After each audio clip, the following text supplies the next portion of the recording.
नमस्कार, आप सभी का स्वागत है एक बार फिर से ओनली आईएएस हिंदी माध्यम चैनल पे। हम यूपीएससी वाला की भौतिक भूगोल की पुस्तक को पढ़ रहे हैं और यहां हमने कल तक 28 लेसन कंप्लीट किए। आज हमारा नेक्स्ट सेशन जो है 29th लेसन पे रहने वाला है। यह महासागरों के समक्ष क्या-क्या चैलेंजेस है, खतरे हैं, संबंधित क्या मुद्दे हैं, इन पे बात करेंगे। यानी ओशियंस के साथ में क्या-क्या इश्यूज एसोसिएट किए जा सकते हैं, उन पे हम बात करने वाले। एक लिस्ट मैंने तैयार की है आपके समक्ष, इन 14 टॉपिक 14 टॉपिक्स को आप यहाँ पे देख पा रहे होंगे। जहां पे जलवायु परिवर्तन, प्रदूषण, अम्लीयकरण, प्रवाल भित्तियों का संरक्षण, ऑक्सीजन की कमी आपके पास में, मत्स्य संसाधन, यहाँ पे जैव विविधता का संकट है, तेल रिसाव की बात है, महासागरीय जलधाराएं, समुद्र का बढ़ता कचरा, महासागर अंतरराष्ट्रीय संधियां क्या है और आधारित ऊर्जा संसाधन अन्य जो आपके पास में संरक्षण के उपाय, इन पे हमने क्या करनी है, आज एक चर्चा करनी है। अब आप देखेंगे क्या इस पे यूपीएससी में प्रश्न आता है, बहुत ही अच्छे से प्रश्न पूछे जाते हैं। प्रश्न किस प्रकृति के हो सकते हैं? ये सारे के सारे प्रश्न जो है ना, ये है आपके करंट अफेयर्स के नेचर में। किस नेचर में दोस्तों? करंट अफेयर्स के नेचर में।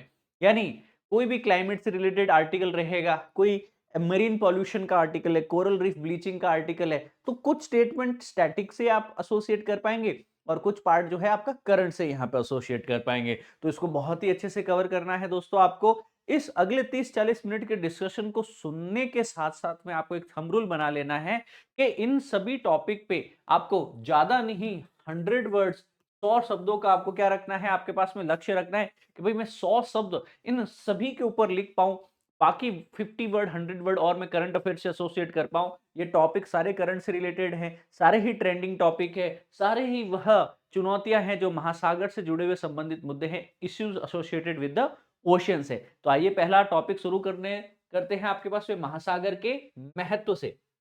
देखिए, हमारे जो ओशियंस है दोस्तों, हम लोगों ने ऑलरेडी कहा है कि सतह का 71% से ज्यादा भाग घेरते हैं और दुनिया का 97% जल जो है इसी के अंदर ही तो संग्रहित है आपके पास में। तो वायुमंडल में ऑक्सीजन का उत्पादन का एक सबसे बड़ा स्रोत क्या है? यही आपका ओशन है। हम लोगों को लगता है कि प्रकाश संश्लेषण जो है पेड़ पौधों से हो रहा है, जबकि आपको पता होना चाहिए पृथ्वी की सतह का मात्र 29% जो है वह महाद्वीप है। महासागर तो 71% पे। इन महासागरों में क्या होते हैं? ऑटोट्रॉफ्स होते हैं और स्वपोषी या ऑटोट्रॉफ्स जो होते हैं वो सूर्य के प्रकाश से प्रकाश संश्लेषण करते हैं, ऑक्सीजन का रिलीज करते हैं। तो इस 71% महासागरीय सतह से निकलने वाली ऑक्सीजन जो है वो वायुमंडल का एक बड़ा स्रोत बन जाती है। या फाइटोप्लैंक्टन के माध्यम से एक कार्बन चक्र को भी संतुलित किया जा सकता है। तो फाइटोप्लैंक्टन्स हैं, जूप्लैंक्टन्स हैं, ऑक्सीजन और कार्बन दोनों के ही साइकिल, दोनों की ही उपस्थिति के लिए एक महत्वपूर्ण कारक सिद्ध हो जाते हैं। महासागर में वैश्विक जलवायु को नियंत्रित किया जा सकता है। तो एक ग्लोबल क्लाइमेट को कन्वर्ट या एक तरीके से मैं कहूं कन्वेयर बेल्ट की तरह तो ये काम करते ही। महासागरीय जलधाराओं की हमने बात की है सर, कैसे ये एल नीनो ला नीना के माध्यम से ट्रेड विंड्स यानी मानसून को भी प्रभावित कर सकते हैं। महासागर के नितल के खनिज, प्राकृतिक और पेट्रोलियम गैसेज और जल शक्ति, ये सारे ही चीजें जो है हमारी अर्थव्यवस्थाओं को प्रभावित करती है। महासागर में पाई जाने वाली अनंत जैव विविधता जो है आपके पास में, उससे वो सक्षम है 2 लाख से अधिक समुद्री जीव प्रजातियां यहाँ पे निवास करती हैं जो हम जानते हैं। आंकड़े इससे भी ज्यादा हो सकते हैं, मिलियंस में भी यह संख्या हो सकती है। कुल मिला के महासागर हमारे मात्र व्यापार और परिवहन का ही नहीं, अपितु पर्यटन और मत्स्यन के लिए भी काफी उपयोगशील है। महासागर जो है आपके पास में वो सौर ऊर्जा को अवशोषित करते हैं, तो क्यों ना इन गर्म और ठंडी जलधाराओं के माध्यम से तापमान का संतुलन भी जो है एक महत्व की चीज हो जाती है। महासागर के नितल में जो हाइड्रोथर्मल वेंट्स होते हैं, जियोथर्मल ऊर्जा का ये भी एक महत्वपूर्ण स्रोत हो सकते हैं। ओवरऑल एक ग्लोबल इकोसिस्टम, वैश्विक पारिस्थितिकी तंत्र में एक स्टेबिलिटी बनाए रखने के लिए महासागरों का निरंतर महत्व जो है वह प्रासंगिक रहने वाला है। तो क्या आप महासागरों का महत्व समझ पाए इन 10 बिंदुओं के माध्यम से? तदुपरांत हम ये बात करते हैं सबसे पहली चुनौती क्या है महासागर के समक्ष। वैश्विक जलवायु परिवर्तन की बात करते हैं तो विश्व में महाद्वीप ही नहीं महासागर भी आते हैं। यहाँ पे जलवायु परिवर्तन के कई साक्ष्य, कई एविडेंस हमें देखने को मिलते हैं दोस्तों, ठीक है ना। जैसे कि महासागर का औसत सतही तापमान या सरफेस टेम्परेचर जो है आपके पास में, वह पिछले 100 वर्षों में 1.2 डिग्री के करीब बढ़ चुका है। इससे ओशियन का इकोसिस्टम जो है वो लगातार प्रभावित हो रहा है। अब याद रखना कि सर पिछली शताब्दी से भी पिछली शताब्दी 19वीं शताब्दी की तुलना में आज की तारीख में जल स्तर है वो 20 सेंटीमीटर बढ़ चुका है। तो तटीय क्षेत्र जलमग्न हो जाएंगे, संकट है कि नहीं उनके ऊपर। और महासागर अधिक ऊर्जा अवशोषित कर रहे हैं क्योंकि ज्यादा तापमान है, ज्यादा सतह तापमान रहेगा, चक्रवात जैसी परिस्थितियां होगी, उससे तूफान आएंगे, उससे बवंडर आएंगे। इनकी इंटेंसिटी भी तो ग्लोबल वार्मिंग से बढ़ रही है। उपरांत आर्कटिक एंटार्क्टिक क्षेत्र में बर्फ तेजी से पिघल रही है और इससे क्या होगा, जो पोलार एरिया में बायोडायवर्सिटी है वो प्रभावित होगी। महासागर के अंदर होती है CO2, है ना, इसके 30% से अधिक हिस्से को अवशोषित करती है पर्यावरण से। तो जब ज्यादा CO2 हम यहाँ पे महाद्वीपों पे उत्सर्जित करेंगे, पर्यावरण में ज्यादा CO2 का लेवल होगा, CO2 की उच्च सांद्रता के कारण यहाँ पे अम्लीयकरण होगा महासागरों का। क्यों? क्योंकि यही CO2 कार्बन डाइऑक्साइड महासागरों में अवशोषित कर दी जाती है। और जब ये महासागर अवशोषित करता है तो जल यानी H2O के साथ में कार्बन डाइऑक्साइड यानी CO2 के जुड़ने से कार्बोनिक एसिड H2CO3 का निर्माण होता है, जो पीएच को कहीं न कहीं अम्लीकृत कर देता है। और उस अम्लीयता के कारण, उस एसिडिटी के कारण क्या होता है, महासागरों का पूरी खाद्य जाल, खाद्य श्रृंखला, व्यापारी तंत्र जो है वह प्रभावित होता है। यही नहीं, कई महासागरीय जलधाराएं अगर धीमी हो जाती है, जैसे हमने कल पढ़ा था गल्फ स्ट्रीम के बारे में, नॉर्थ अटलांटिक ड्रिफ्ट के बारे में, अगर यह जलधाराएं जो कि गर्म पानी इक्वेटर का यूरोप के ठंडे क्षेत्र तक पहुंचाती हैं, जलवायु को समकारी बनाए रखती है ना, पोर्स को, पानी को पिघलाए रखती हैं, तो यूरोप और अमेरिका में अत्यधिक सर्दी पड़ सकती है इसके कारण, अगर यह धीमी हो गई तो। और तो और गर्मियों का भी कहीं न कहीं प्रचलन बढ़ सकता है कि सर ज्यादा से ज्यादा जो है गर्म जलधाराएं और गर्म हो जाए, ठंडी जलधाराएं और ठंडी हो जाए, तो वहां पे ताप और दाब की जो अंतर है, वह दाब के अंतर के फलस्वरूप यहाँ की प्रेशर कंडीशंस चेंज हो सकती हैं, क्लाइमेट वेदर चेंज हो सकता है। तापमान वृद्धि अगर ज्यादा होगी तो यहाँ पे जलीय जीवों के प्रजनन को भी तो प्रभाव देखने को मिलेगा। यानी यहाँ पे ओशन में रहने वाले जो मरीन लाइफ फॉर्म्स हैं, उनका ओवरऑल रिप्रोडक्शन और लाइफ साइकिल जो है वह प्रभावित हो सकता है। यहाँ याद रखिएगा दोस्तों कि तटीय क्षेत्रों में अगर सबसे ज्यादा यहाँ पे पानी या फिर आपके पास में जल स्तर बढ़ेगा समुद्र का, तटीय क्षेत्र में इरोजन, क्षरण होगा। और जो निम्न तटीय क्षेत्र देश है जैसे मालदीव्स, बांग्लादेश, टुवालू, इनको तो सबसे ज्यादा खतरा है भैया, क्योंकि सबसे पहले जलमग्न यही देश होने वाले हैं। और तो और यहाँ पे महासागरों में ऑक्सीजन की मात्रा लगातार घट रही है। ऑक्सीजन की मात्रा घटने से इनको क्या कहा जाता है, डेड जोन कहा जाता है।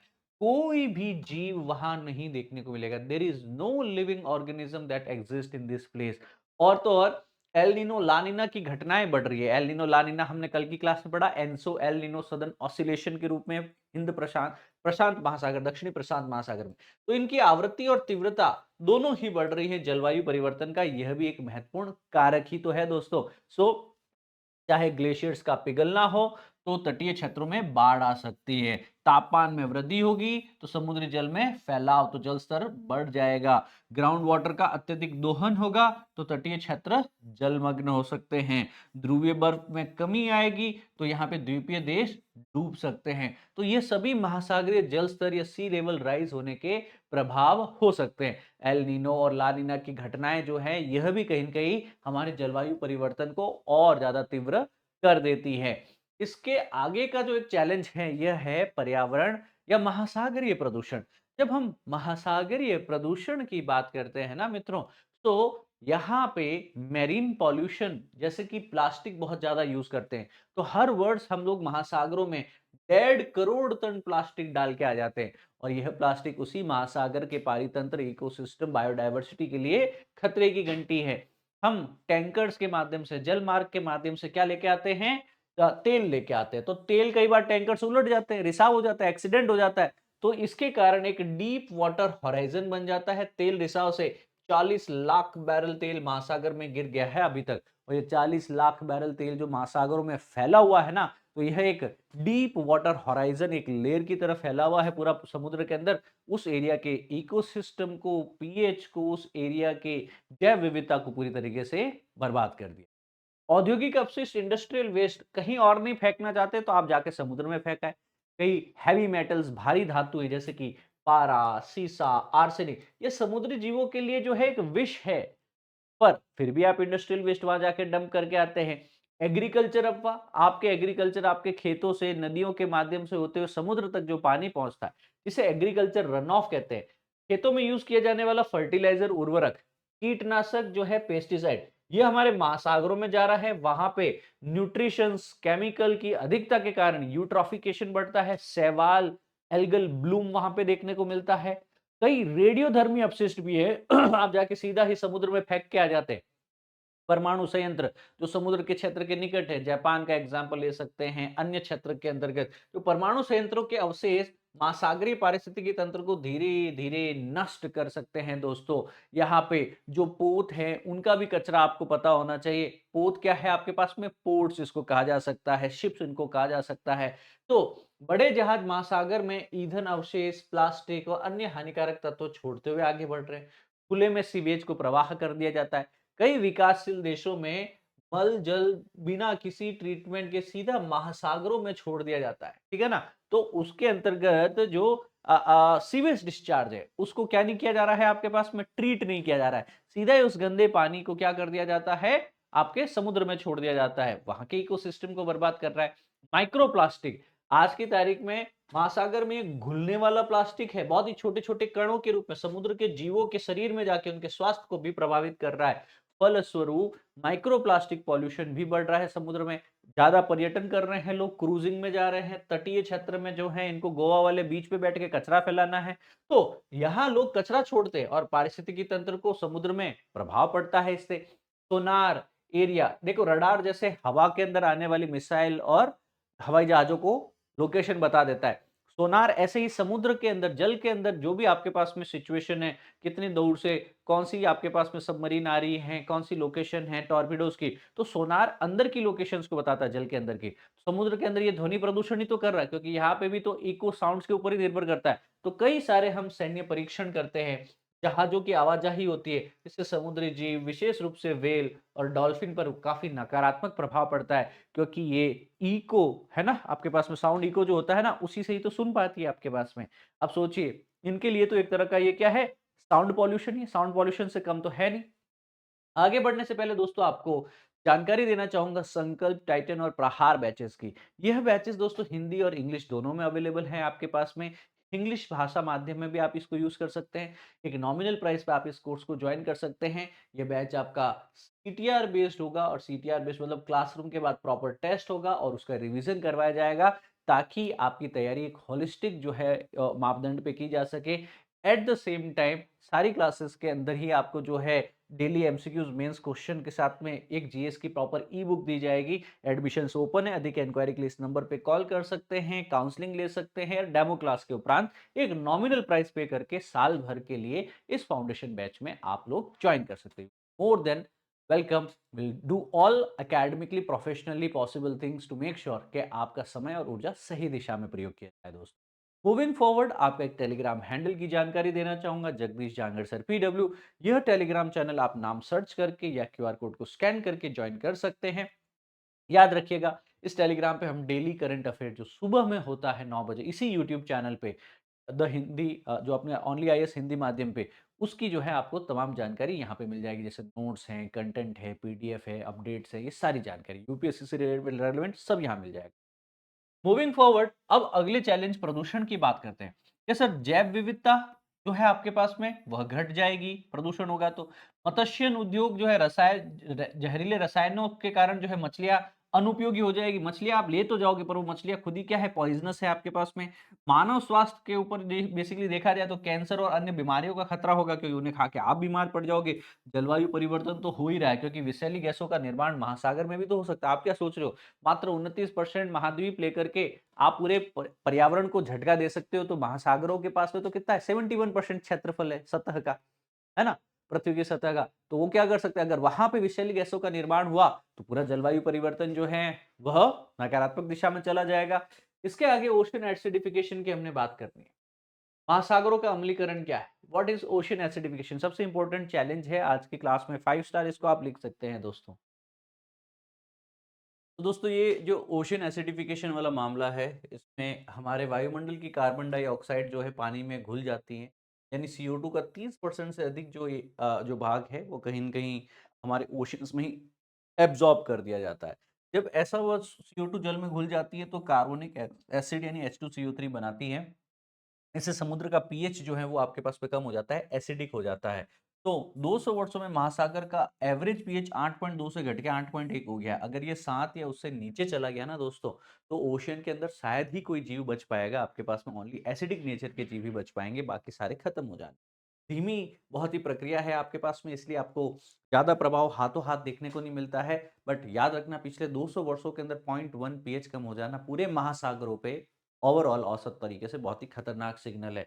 यहाँ पे अम्लीकरण से कैल्शियम कार्बोनेट युक्त जो जीव हैं उनकी हड्डियों और उनके कवच धीरे-धीरे कमज़ोर हो जाते हैं दोस्तों। सो हमारे द्वारा यहाँ पे जितना भी आपके पास में अपशिष्ट निकल रहा है वो समुद्र में पहुँच रहा है और लगातार यहाँ पे महासागर का क्या हो रहा है? अम्लीयकरण हो रहा है और इस अम्लीयकरण के फलस्वरूप ही कई सारे पारिस्थितिकी तंत्र पे नकारात्मक प्रभाव देखने को मिलते हैं। अब ये इसके कारण क्या है आपके पास में? कि सर एक तो हम जीवाश्म ईंधन जैसे कारखानों में है, परिवहन, बिजली उत्पादन से है आपके पास में।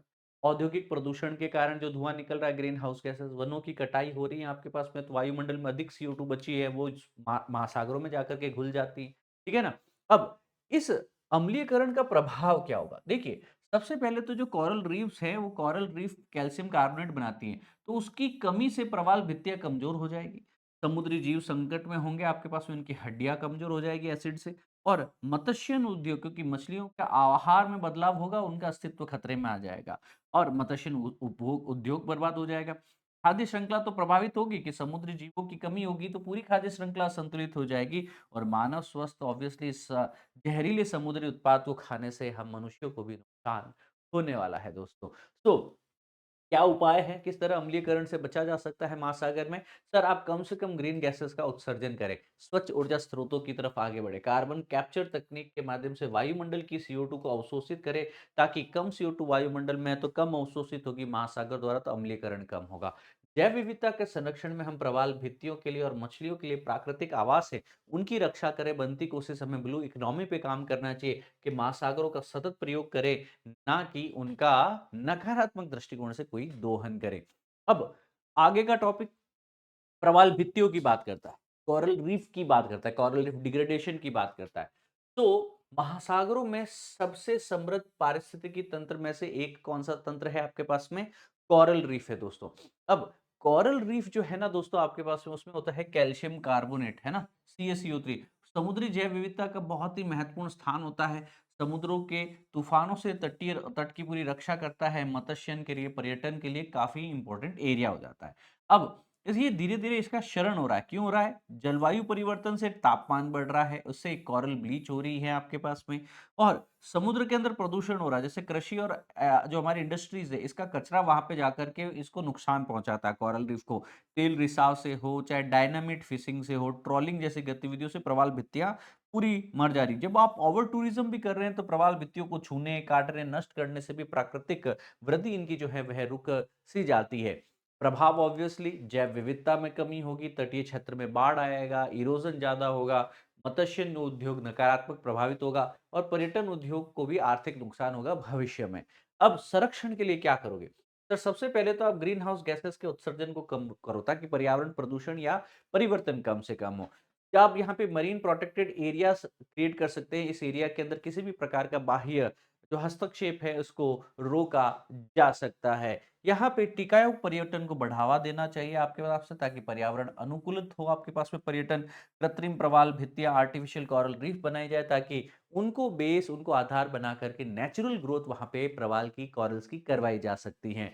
इसके उपरांत दोस्तों मैं बताना चाहूँगा आपको कि महासागर में जो एक ऑक्सीजन भी जो घुली होती है ना? जिसको हम डिसॉल्व्ड ऑक्सीजन कहते हैं, वह भी धीरे-धीरे डिक्लाइन कर रही है, उसकी भी कमी देखने को मिल रही है। देखिए, समुद्री जीवन के लिए ऑक्सीजन बहुत ही महत्वपूर्ण है, जैसे कि हम भूमि के ऊपर जीवों के लिए ज़रूरी है, समुद्र में भी ऑक्सीजन जीवों के लिए ज़रूरी है। अब घुलित ऑक्सीजन यानी पानी में कितना ऑक्सीजन डिसॉल्व्ड, इसे DO कहते हैं, डिसॉल्व्ड ऑक्सीजन कहते हैं, जीवों की श्वसन प्रक्रिया बनाए रखने के लिए ये आवश्यक होता है।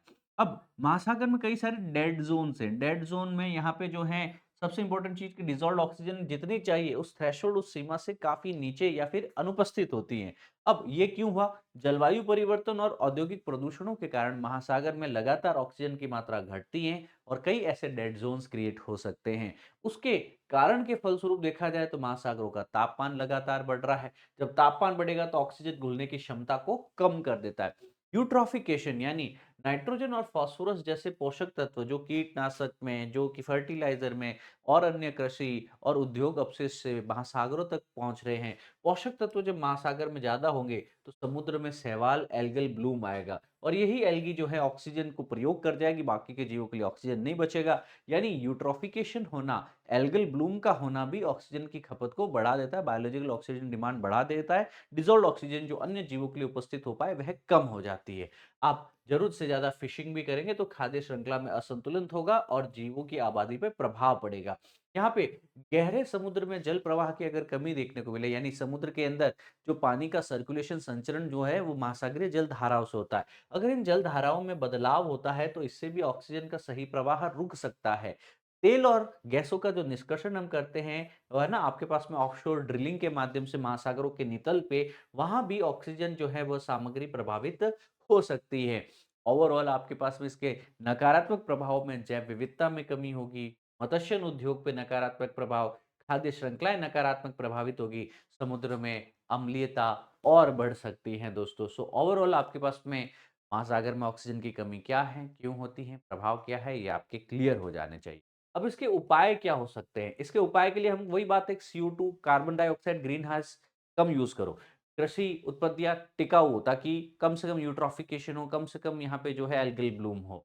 यहाँ पे समुद्र में संरक्षित क्षेत्र, मरीन प्रोटेक्टेड एरिया बनाया जाए ताकि इन क्षेत्र में जीवों का संरक्षण हो पाए, ऑक्सीजन की सप्लाई हो पाए, समुद्र में ऑक्सीजन बढ़ाने वाली तकनीकें विकसित की जाए, कृत्रिम जल संचार और समुद्री घास उगाने जैसे प्रयास किए जाने चाहिए जिससे कि ऑक्सीजन की जो ज़रूरत है आपके पास में वह समुद्री एरिया में, मैरीन एरिया में बनी रह सके।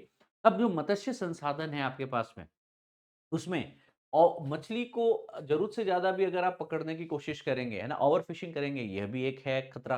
जैसे कि मत्स्य लगभग 3.3 अरब लोगों को प्रोटीन, है ना, इससे 3.3 अरब लोगों को प्रोटीन प्राप्त हो रहा है। तो 3.3 अरब यानी 3.3 बिलियन, टोटल दुनिया में जो है 7.4 बिलियन लोग हैं।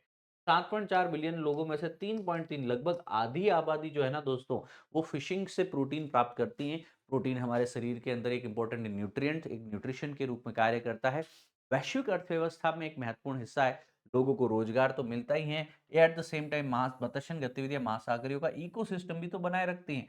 तो पर अगर जरूरत से ज्यादा अगर आप यहाँ पे जो है फिशिंग कर देंगे, अधिक मछली पकड़ने लगेंगे, तो इसके कारण क्या होगा, कॉजेज क्या है कि सर सबसे इंपॉर्टेंट क्या है, बड़ी मछली पकड़ने वाली कंपनियां क्या है, अत्याधुनिक तकनीक का यूज करती है। तो यहाँ पे एक फिश, बड़ी फिश को पकड़ने के चक्कर में वो 100 छोटी फिशेस को मार देते हैं, जो वही छोटी फिश भविष्य में बड़ी फिश बन सकती थी, उसको आपने मौत के घाट उतार डाला। अवैध और अनियमित इल्लीगल फिशिंग जो होती है, वह कोई यहाँ पे अंतर्राष्ट्रीय, राष्ट्रीय लेवल पे कोई सख्त नियम नहीं है। इसके कारण भी यहाँ पे जो है एक्सेसिव फिशिंग, ओवर फिशिंग बढ़ रही है। ट्रॉलिंग होता है, एक तो है नेट फेंक कर मछली पकड़ा गया, और दूसरा क्या तरीका हो सकता है आपके पास में कि आपने ट्रॉलर यूज किया। ट्रॉलर जो है समुद्र नितल से बेसिकली जो है आपके पास में सारे संसाधनों को, चाहे प्रवाल भित्ति हो, चाहे छोटी मछलियां हो, चाहे और भी कोई बायोडायवर्सिटी से इंपॉर्टेंट एरियाज हो, उन सबको बर्बाद कर देता है। तो मछलियों के आवास को ही नष्ट कर दिया, तो मछलियाँ बचेगी कहाँ, रहेगी कहाँ? मछलियों के प्रजनन काल में अगर आप ज़्यादा शिकार करेंगे, तो इससे उनकी संख्या ही खत्म हो जाएगी। सोचिए, वह मछली जो 100 अन्य मछलियों को जन्म दे सकती थी, आपने उसी मछली को क्या कर दिया है, आपके पास उसके प्रजनन काल में उसका शिकार कर दिया, उसे नष्ट कर दिया। मतलब उस मछली को तो खत्म किया ही किया, आपने अन्य आने वाली 100 मछलियों को भी नष्ट कर दिया। पूरी फूड वेब को, है ना, फूड चेन को ही आपने प्रभावित किया। अब इसका प्रभाव क्या होगा? सबसे पहले प्रजातियां विलुप्त हो सकती है, जैसे कि टूना, कॉड, हैडॉक है। ये मछलियां संकटग्रस्त है, संख्या बहुत कम हो चुकी है। समुद्री खाद्य श्रृंखला में असंतुलन हो सकता है। अब शिकारी मछलियों की संख्या में गिरावट आएगी, क्योंकि शिकारी मछलियां क्या खाती हैं, छोटी मछलियां खाती हैं, और छोटी मछलियां ही आप ओवर फिशिंग में ले जाएंगे तो ये शार्क वगैरह, इनकी भी संख्या खत्म हो जाएगी, कम हो जाएगी। स्थानीय मछुआरों की आजीविका पे क्या असर पड़ेगा, क्योंकि छोटे मछुआरों जो है वो बड़ी कंपनियों के बराबर तकनीक, ट्रॉलर अन्य यूज नहीं कर सकते, तो बड़ी कंपनियों के कारण इन्हें भी नुकसान होता है। अब मत्स्य संसाधन के क्या उपाय हो सकते हैं? देखिए, सबसे पहले नियमों में सख्ती रखनी चाहिए ताकि आपके पास में एक सीमा के अंतर्गत जो है मत्स्यन होना चाहिए। एक संरक्षित क्षेत्र बना दिया जाए कि सर मत्स्यन गतिविधियों से उन क्षेत्र को मुक्त रखा जाए ताकि वहाँ प्रजनन जैसी गतिविधियां, है ना, पारिस्थितिकी नियमन जैसी गतिविधियां फिर हो पाए। एक्वाकल्चर को बढ़ावा दिया जाना चाहिए। सर जलीय कृषि एक्वाकल्चर क्या होता है ना, कृत्रिम रूप से जैसे हम खेतों में फसल उगाते हैं, वैसे ही हम पॉन्ड्स के अंदर क्या उगा सकते हैं? मछलियों की खेती कर सकते हैं। प्राकृतिक संसाधनों पे, महासागरों पे, नदियों पे, झीलों पे कम दबाव बनेगा इससे। इसके उपरांत हम स्थानीय मछुआरों को समर्थन दें, बड़े व्यावसायिक जहाज़ों की तुलना में स्थानीय मछुआरों को प्राथमिकता देनी चाहिए। समुद्र के अंतर्गत जो संसाधन हमारे पास में देखने को मिलते हैं ना, उसमें मरीन बायोडायवर्सिटी में क्राइसिस और चुनौती हमारे पास समुद्र। समुद्र की जैव विविधता जो है ना, आपके पास में कहा जाता है कि महासागरों में 2 लाख से ज़्यादा जो है ज्ञात समुद्री प्रजातियाँ हैं और अनुमान है कि 90% से अधिक समुद्री प्रजातियाँ तो अभी अज्ञात है। तो ये 2 लाख कितना है? मात्र 10% है। मतलब अभी भी और आपके पास में जुड़ सकती है। तो ये 2 लाख की जगह 20 लाख प्रजातियाँ, हम तो खाली 2 लाख प्रजातियाँ जानते हैं। इसमें अभी और टोटल जो है 20 लाख प्रजातियों में से 18 लाख प्रजाति अपने पास में हमें पता ही नहीं है। कौन-कौन से जीव समुद्र में रहते हैं। अब सोचिए, जो इतना अनंत जैव विविधता का सागर है ना? उस जैव विविधता में मछलियाँ हैं, स्तनधारी हैं, प्रवाल भित्ति, केकड़े, शैवाल, माइक्रोबियल जीव कई शामिल हैं। ये वैश्विक पारिस्थितिकी तंत्र को संतुलित रखते हैं ओवरऑल। हमें पता भी नहीं है 90% के बारे में, तो हम तो सिर्फ 10% को जानते हैं। ठीक है ना? अब ये कार्बन सिंक के रूप में कार्य करता है, जलवायु संतुलन, खाद्य सुरक्षा, आर्थिक स्थिरता सबके लिए इंपॉर्टेंट है। पर अब हम करते क्या हैं?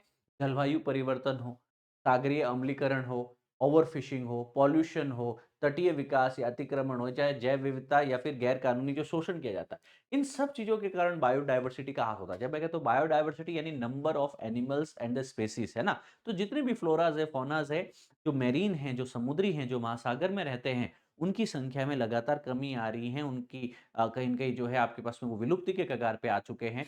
अब इसका प्रभाव क्या होगा? खाद्य श्रृंखला तो असंतुलित होगी ही होगी। मत्स्य उद्योग पर भी तो नकारात्मक प्रभाव पड़ेगा, तो आजीविका हो चाहे प्रोटीन हो, दोनों पे ही प्रभाव पड़ेगा। और प्रवाल भित्तियों का विनाश होगा, जो कि प्रवाल भित्तियाँ ये वही हैं जिसको हम कहते हैं कि यार rain forest in the marine areas. महासागरों का इनको वर्षावन कहा जाता है, इतनी ज़्यादा जैव विविधता होती है क्योंकि ये प्रकृति में पाए जाने वाले, है ना, जलीय जीवों के लिए जो है आपके पास में सबसे उपयुक्त आवास के रूप में देखने को मिलता है। कार्बन संतुलन करता है, ऑक्सीजन और कार्बन दोनों ही साइकिल के अंतर्गत जो है महासागर काफ़ी इंपॉर्टेंट है। आप बायोडायवर्सिटी खत्म कर देंगे तो कार्बन संतुलन भी तो प्रभावित होगा। इसके उपाय क्या हो सकते हैं? जैव विविधता को कैसे संरक्षित किया जाए? कि आप ज़्यादा से ज़्यादा मेरीन प्रोटेक्टेड एरियाज़ बनाओ ताकि समुद्री जीवों को संरक्षित स्थान मिल सके। टिकाऊ मत्स्यचिन्ह प्रथाएँ ताकि ओवर फिशिंग जैसी चीज़ों को रोका जा सके सख्त कानून से। प्लास्टिक प्रदूषण के लिए काम करना चाहिए हमको ताकि समुद्री जीवों को प्लास्टिक से बचाया जा सके और प्लास्टिक के ऊपर समुद्र में प्रतिबंध लगाया जा सके, डंप ना करें, प्रयोग, है ना, फ़िल्टर करके या फिर आपके पास में प्रोसेस करके उस वेस्ट को डाला जाए। और जलवायु परिवर्तन पे रोकथाम हो सकती है कि तापमान को अगर स्थिर करेंगे, CO2 उत्सर्जन को कम करेंगे तो अम्लीकरण रुक सकता है, समुद्र का जल स्तर जो बढ़ रहा है वो रुक सकता है और कई अन्य चुनौतियों का समाधान हमें मिल सकता है। इसके आगे बढ़ते हैं, महासागर में तेल मिलता है नितल पे, है ना? ओशन सी बेड पे, ऑफशोर कॉन्टिनेंटल स्लोप्स पे, शेल्फ्स पे। अब वहाँ से गैसेज़ भी हम निकालते हैं। तो वैश्विक महासागर जो है पूरे दुनिया में पेट्रोल उत्पादन का 30% जो है ना वो महासागरों से आता है। बाकी 70% महाद्वीपों से आता है। तो ये देखिए जैसे कि फ़ारस की खाड़ी, गल्फ ऑफ पर्शिया जिसको कहते हैं, पर्शियन गल्फ, मेक्सिको की खाड़ी, अमेरिका ने नाम बदल करके इसको कर दिया गल्फ ऑफ अमेरिका, उत्तरी सागर, दक्षिणी चीन सागर, ये सारे के सारे प्रमुख अपतटीय तेल और गैस के भंडार है। मतलब ये सबसे ज़्यादा इम्पोर्टेंट क्या है आपके पास में? ऑयल और नेचुरल गैस यहाँ से एक्सट्रैक्ट किए जाते हैं, निष्कर्ष किए जाते हैं। तो ग्लोबल एनर्जी सिक्योरिटी के लिए काफ़ी आवश्यक है। पर इनमें कुछ समस्याएँ हैं भैया, क्या है? तेल निकालते टाइम टैंकर से या पाइप से ऑयल स्पिल हो गया, तेल का रिसाव हो गया, पर्यावरण को गंभीर नुकसान। और तो और पारिस्थितिकी तंत्र जो है वो ड्रिलिंग पाइपलाइन से बिछाने वाले, अपन जब भी पाइपलाइन बिछाएँगे तो इंफ्रास्ट्रक्चर क्रिएट होगा, उससे समुद्री जीवों को इम्पैक्ट होगा, पारिस्थितिकी तंत्र को नुकसान है। जलवायु परिवर्तन में कहीं न जीवाश्म ईंधन जब जलेगा तो CO2 या कार्बन रिलीज़ होगा तो global warming, green house emissions देखने को मिलने वाला है। अब महासागरीय धाराओं की भी हमने बात करनी है, पिछले चैप्टर में मैं पढ़ा चुका हूँ इसके बारे में। इनका क्या है, धाराएँ महासागर में जल के स्थायी प्रवाह को दर्शाती है। ये पृथ्वी के जलवायु को नियंत्रित करने में बहुत महत्वपूर्ण भूमिका निभाती हैं। इसमें कुछ गर्म जलधाराएँ, कुछ ठंडी जलधाराएँ, कल हमने पढ़ा जैसे गल्फ स्ट्रीम जो है समुद्र के गर्म जल को ध्रुवीय क्षेत्र में ले जाती है, गर्म जलधारा। हम्बोल्ट जलधारा ठंडे जल को भूमध्य रेखा की तरफ ले जाती है, तो यह कोल्ड करंट्स है आपके पास में। इनके उदाहरण भी हमने कल पढ़े थे आपके पास में बहुत ही अच्छे से, ठीक है ना? अब समुद्र के अंदर लगातार एक बढ़ता हुआ कचरा भी चुनौती है, चैलेंज है। समुद्र में प्लास्टिक है, औद्योगिक है, तेल रिसाव का, जहाज़ों का मलबा, रासायनिक अपशिष्ट ये सब कचरे के रूप में डंप कर दिए जाते हैं। जीवों के लिए तो ये खतरनाक है जो समुद्र में रह रहे हैं, राइट? वहाँ की खाद्य श्रृंखला की भी विषाक्तता, पॉइज़नस जो है वो बढ़ जाएगी आपके पास में। समुद्र तटों की प्राकृतिक सुंदरता तो नष्ट होगी, पर्यटन भी यहाँ पे प्रभावित होगा। कौन चाहेगा कि गोवा वाले बीच पे गंदगी हो और तुम वहाँ पे जाकर के जो ताता-थैया करो? No one will want it. तो याद रखना, चाहे हमारे वेजिटेरियन वेस्टेज हो, चाहे उद्योग के हो, चाहे मत्स्यन हो, चाहे शिपिंग हो, चाहे पर्यटन हो, इनके जो वेस्टेज आ रहे हैं, इन्हें हमें प्रोसेस करके कम से कम समुद्र से पहले ही कहीं न कहीं प्रोसेस करना चाहिए। Only biodegradable waste should be disposed openly in the ground and in the water. यहाँ पे समुद्री कचरे के कई प्रकार हो सकते हैं, प्लास्टिक, तेल, पेट्रोलियम अपशिष्ट और औद्योगिक कचरा। इनके प्रभाव जो है आपके पास में जीवों की मृत्यु से लेकर के जैव विविधता को नष्ट करने से लेकर के विषाक्तता को बढ़ाने तक के हो सकते हैं। इनके ऊपर जो हमें ये चीज़ समझ लेना चाहिए कि सर, ये खाली जीवों तक ही नहीं है, ये हमारे पर्यटन से लेकर के, हमारी आजीविका से लेकर के, हमारे स्वास्थ्य से लेकर के जैव विविधता को भी संकट में डाल रहे हैं लगातार। इसके लिए हमें क्या करना है सर? कचरा फेंक रहे हो ना, कचरे को प्रबंधित करो अच्छे से, सिंगल यूज़ प्लास्टिक यूज़ करो, है ना? अब सॉरी, सिंगल यूज़ प्लास्टिक को बैन करो, ताकि क्या हो आपके पास में मल्टीपल यूज़ प्लास्टिक हो। आप प्लास्टिक की थैली, हर एक छोटी चीज़ के लिए प्लास्टिक की थैली ना खरीदना पड़े। उसको रीयूज़, रीयूज़, रिसाइकिल जो है वो सबसे ज़्यादा बेहतर हो। तो रिसाइक्लिंग किया जाए, अपशिष्ट प्रबंधन को सुधारा जाए, कचरा कम हो, प्रभावी उपयोग हो, मैरीन क्लीनअप ड्राइव्स बढ़ाना चाहिए कि वैश्विक स्तर पर समुद्र की सफाई के प्रयास किए जाने चाहिए। जैसे हम नाले हैं, है ना? आपके पास में झीलें हैं, नदियाँ हैं, इनकी सफाई कर सकते हैं। तो हम समुद्र के भी जो है प्लास्टिक वेस्ट है, इनकी भी सफाई कर सकते हैं। अब एआई आ चुका है, अब ऑटोमेशन है, अब टूल्स है, अब सोलार एनर्जी के माध्यम से कई सारी चीज़ें की जा सकती हैं, है ना? डोंट यू थिंक ये सारी चीज़ें की जा सकती हैं? आप लोग क्या सोचते हो? क्या एक ऐसा रोबोट टाइप कोई चीज़ बना सकते हैं जो समुद्र में फ्लोट करता रहे, सोलर एनर्जी से चलता रहे, समुद्र के अंदर बहता हुआ या एक निश्चित गहराई के अंतर्गत जितनी भी गंदगी होती है, मछलियाँ और जीवों को वह छोड़ता जाए और बाकी जो प्लास्टिक फैल रहा है वहाँ पे, प्रदूषण फैल रहा है, उनको वो एब्ज़ॉर्ब कर दे और एक तकनीक के माध्यम से, बाकी जहाज़ों के माध्यम से उस कचरे को इकट्ठा कर लिया जाए। क्यों? किया जा सकता है, तकनीक का, एआई का है, ऑटोमेशन का है, सोलर एनर्जी का यूज़ किया जा सकता है। अब इसके अलावा कई सारे अंतर्राष्ट्रीय कानून हैं, इंटरनेशनल ट्रीटीज़ है ओशियंस को लेकर के, जैसे कि United Nation convention on the laws of the seize.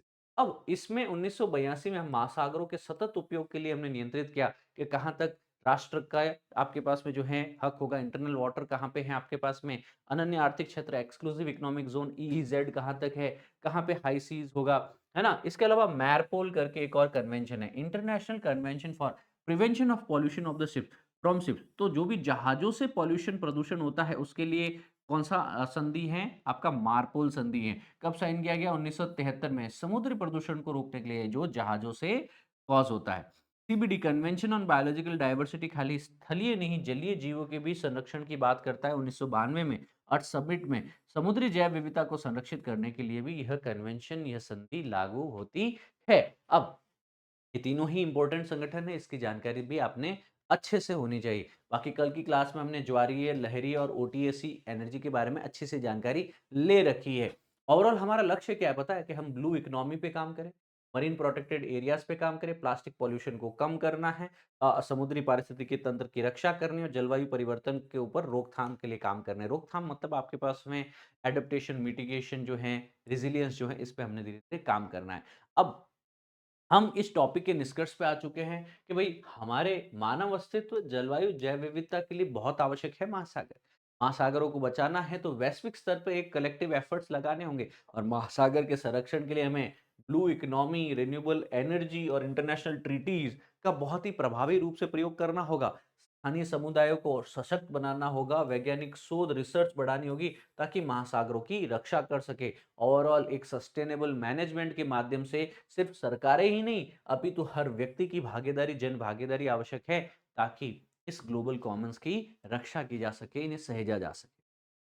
तो दोस्तों ये तो था आपका 29 चैप्टर। इससे आगे बढ़ने से पहले बताना चाहूंगा हर रोज सुबह ओनली आईएएस हिंदी माध्यम के चैनल पे होता है आपका डेली करंट अफेयर। उस सेशन को आप लोग सुबह देख सकते हैं, ये माइंड मैप्स के साथ होगा। हिंदी माध्यम विद्यार्थियों के अनुसार है। अगर आप न्यूज़पेपर या मैगजीन से कहीं न कहीं परहेज रखते हैं, पढ़ने में समस्या है, नए विद्यार्थी हैं, तो आप डेली करंट अफेयर फॉलो कर सकते हैं। यहाँ पे आपको काफ़ी सारी चीज़ें और बेहतर जानने को, सीखने को, पढ़ने को मिलने वाली है। वापस 9 बजे ये सेशन। Thank you. जय हिंद, सदा शक्तिशाली। God bless you.